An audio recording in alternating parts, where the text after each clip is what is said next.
The paper I am proposing is Scalpel, customizing DNN pruning to the underlying hardware parallelism. This paper aims to increase the computation performance of deep neural networks by tailoring network weight pruning to the target hardware. First, let's get familiar with the problem of weight pruning, why it is necessary and what its benefits are. Deep neural networks have become ubiquitous in various application domains. The number of parameters in neural networks have grown from 1 million in the 1990s to 100 million at the time of the paper's publication. Large DNN models with lots of internal redundancy can achieve high accuracy, but that is at the cost of the immense computation and energy requirements. This is where weight pruning comes in. Weight pruning compresses DNN models by removing their internal redundancy. One such method, called deep compression, reduces the number of weights in AlexNet and VGG16 by 9 and 13 times respectively. The compressed networks achieve 3 to 4 times layer-wise speedup on both CPUs and GPUs. The authors of the paper re-implemented deep compression and measured the performance of 5 different networks across 3 hardware platforms. Surprisingly, they found that for 8 out of 15 configurations, the performance of the networks after weight pruning was actually worse than before pruning. For the remaining configurations, although a performance gain was observed with weight pruning, that performance gain still lagged behind the actual reduction in multiply-accumulate operations. To better understand this problem, we need to look closer at the DNN structure, what operations are involved, and how weight pruning affects these operations. DNN consists of 2 types of layers, fully connected layers and convolutional layers. Matrix vector multiplications are performed in the fully connected layers, and matrix-matrix multiplications are performed in the convolutional layers. After weight pruning, the redundant weights and their related operations are removed, and as the weight matrix becomes sparse, the remaining weights are stored in a sparse matrix format.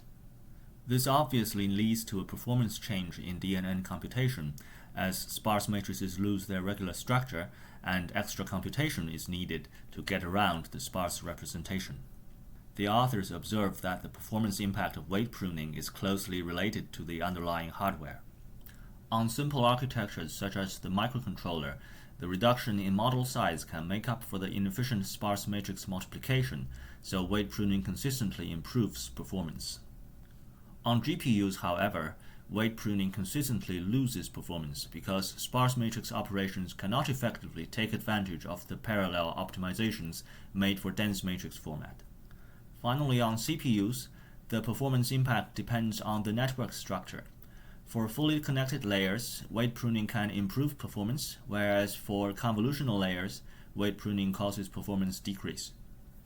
At this point, the authors declare the main contributions of the paper, that the impact of weight pruning depends on the network structure and target hardware, and therefore their proposed solution, called Scalpel, aims to improve computation speed and reduce model size based on a range of processors, from microprocessors to CPUs and GPUs.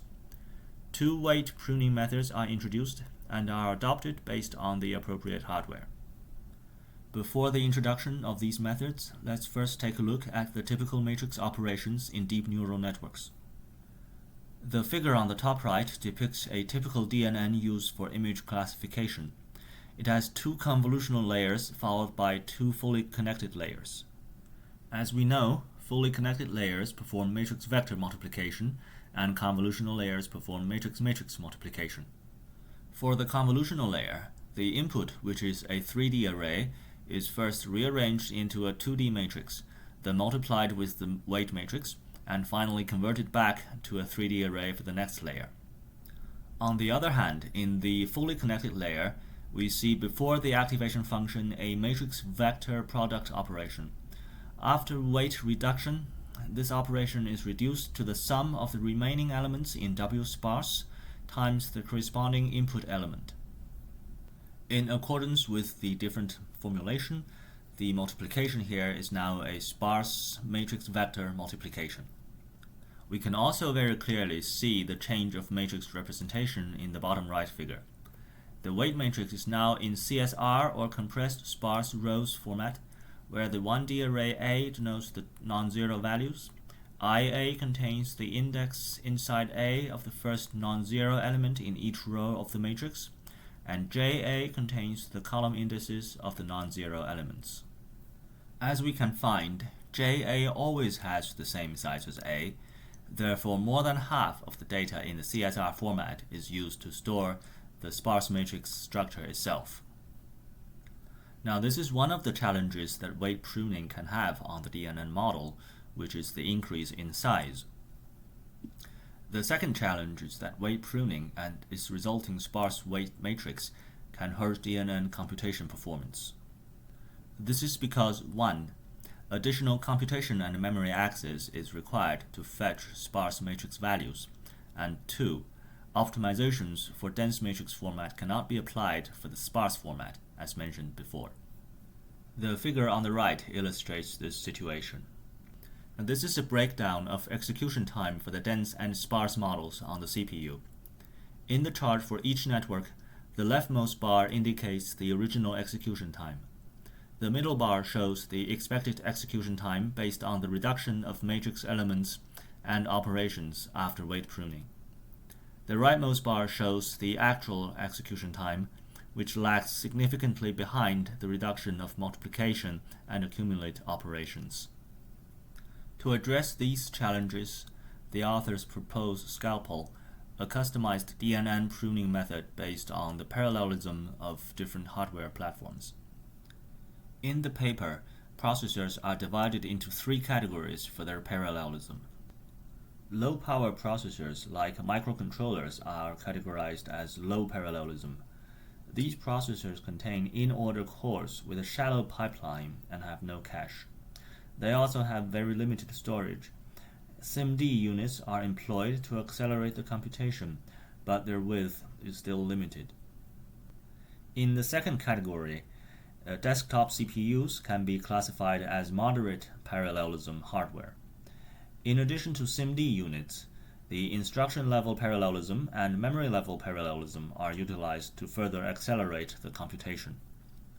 For the third category, the high parallelism hardware like GPUs exploits thread-level parallelism to further improve the parallelism to accelerate the computation. It focuses on high computation throughput, and therefore DNN model sizes are not critical. Applications for high parallelism hardware tend to be bandwidth sensitive, which requires a memory hierarchy with high bandwidth. Now, 2 weight pruning methods are utilized in Scalpel. SIMD-aware weight pruning is introduced as a refinement to traditional weight pruning. It puts contiguous weights into groups of size equal to the SIMD width. Extra data for recording the sparse matrix format is reduced, along with providing higher utilization of SIMD units. A new method, node pruning, is proposed to compress the DNN model by removing redundant nodes in each layer. It does not break the regular structure of DNNs, thus avoiding the overheads of sparsity caused by existing pruning techniques.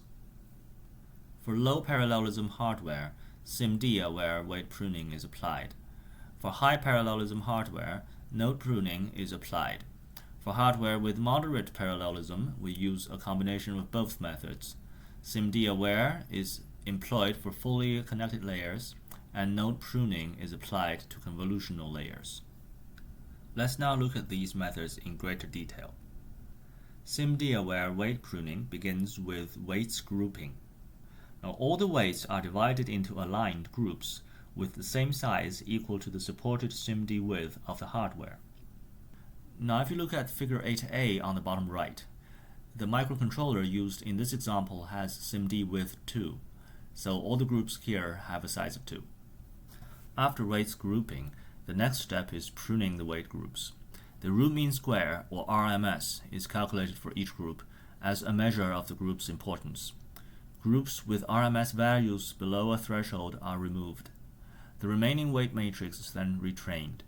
This is repeated until the DNN cannot keep its original accuracy.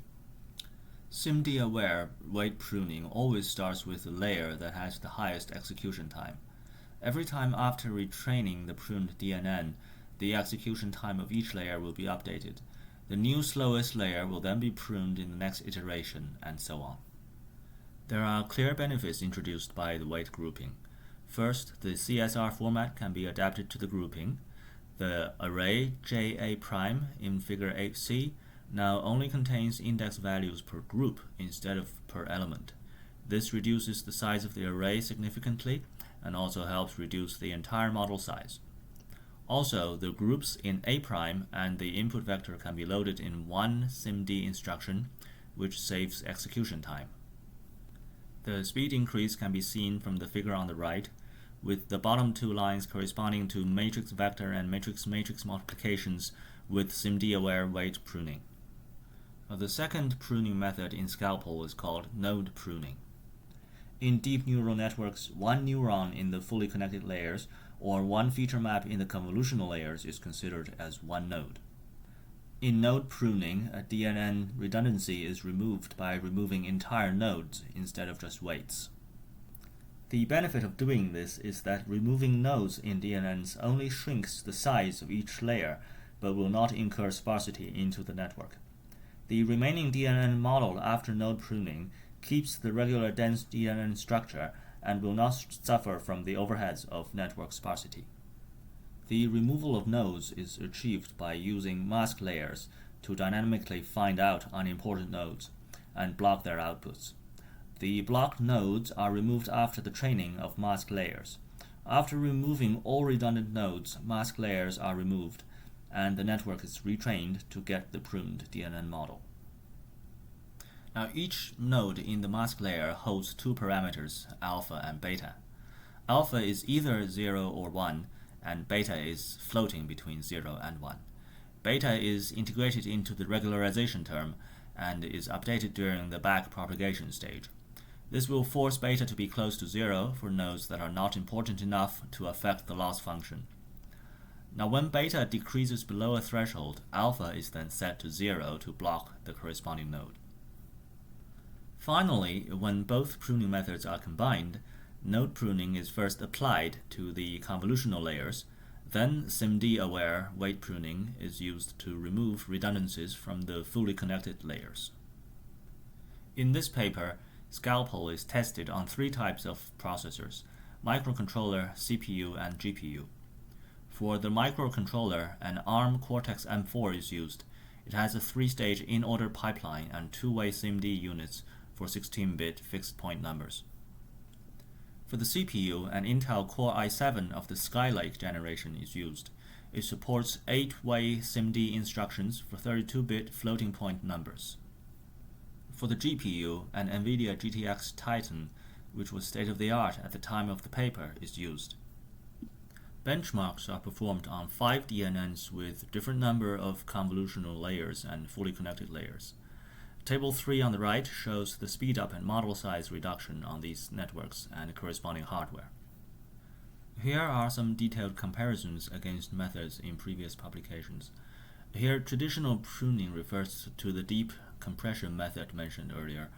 In optimized pruning, pruned layers with more than 50% remaining are reverted back to the original dense format. This is because recording the layers with more than 50% weights remaining into a sparse format will increase the model size. Also, not enough weights are removed to achieve performance improvements for these layers. Here we can see Scalpel gain the fastest speed-up, as well as the highest reduction in model size. For evaluations on the CPU, Scalpel again has the best performance in speed-up and model size reduction.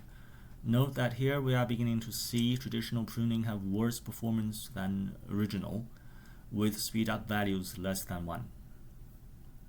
On the GPU, Scalpel has higher performance than traditional methods except for LaNet 300-100. The reason is that network has a very tiny size and it's difficult to map the computation efficiently onto the GTX Titan GPU. Another possible reason is the matrix tiling strategy in CU BLAS. A small change in the matrix size may lead to a large difference in the detailed matrix tiling strategy. As a result, although we can remove 31 and 32% of the nodes from the first and second layers in the network respectively, the computation performance is improved by only 8.5%. Now, one may notice that several models generated by Scalpel have higher model sizes than those generated by traditional and optimized pruning. This is because node pruning is applied now, and we need to remove DNN redundancy at a granularity of nodes in order to keep the regular structure of the matrices. Now, obviously, node pruning cannot reduce the model size as much as the traditional pruning and optimized pruning do. However, the high parallelism hardware is designed for high throughput, and the DNN model size is not critical. We see scalpel is more beneficial than traditional and optimized pruning on high parallelism hardware, since it can dramatically increase the computation throughput. In conclusion, the authors propose scalpel to customize DNN pruning for different hardware platforms based on their parallelism. It includes two techniques, SIMD-aware weight pruning and node pruning. For low parallelism hardware, SIMD-aware weight pruning is applied to keep remaining weights in aligned groups to fully utilize the SIMD units. For high parallelism hardware, node pruning removes redundant nodes. It avoids the sparsity in weight matrices caused by traditional pruning techniques. On the microcontroller, CPU, and GPU, scalpel achieves higher mean speedups than traditional methods while significantly reducing the model sizes. This is the end of my presentation. Thank you for watching.